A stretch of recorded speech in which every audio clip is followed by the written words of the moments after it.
এক গ্রামে ছিল এক বিধবা নারী, নাম তার উম্মে সালমা। তার স্বামী শহরে কাজ করতে গিয়ে আর ফিরে আসেননি। 3 মা আর ছোট ছেলে নিয়ে তার ছোট্ট সংসার খুবই দারিদ্র। ঘরে খাবার বলতে শুধু শুকনো রুটি, পানি আনতেও বহু দূরে যেতে হতো।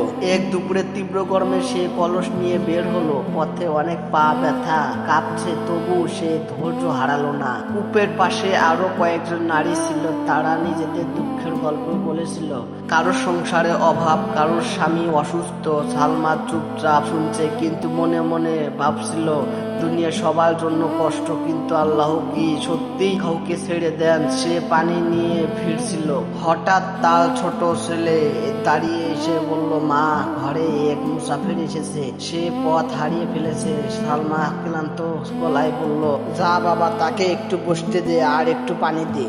ছেলেটি তাই করলো। মুসাফির পানি খেয়ে একটু হাসলেন, তার চোখে কৃতজ্ঞতা ঝলমল করছিল। সে বলল, আজ তোমরা আমাকে আশ্রয় দিলে, আল্লাহ তাআলা তোমাদের অবশ্যই আশ্রয় দিবে। সকাল হলো, গ্রামে খবর ছড়িয়ে পড়ল সেই মুসাফির আসলেই একজন ব্যবসায়ী। সে গ্রামে ছোট একটি ব্যবসা শুরু করতে চায়, যেখানে নারীরা কাজ করে কাপড় বুনাবে, সেলাই করবে আর ন্যায্য পারিশ্রমিক পাবে। সালমা অবাক হয়ে গেল।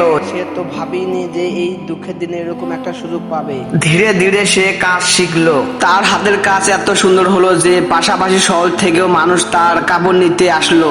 কিন্তু সে ভুলে গেল না সেই দুপুরের পানির কথা, সেই ছোট রুটির কথা, সেই আল্লাহর ভরসারও কথাও। ছেলেটা বড় হয়ে কৃতজ্ঞ মনে বলতো, আম্মা, তুমি ওই দিন যদি পানি না দিতা তাহলে আল্লাহর রহমত কেমন তা আমি বুঝতে পারতাম না। জীবন বদলে গিয়েছিল, কিন্তু কৃতজ্ঞতা আর ইমানের শিক্ষা থেকে গেল।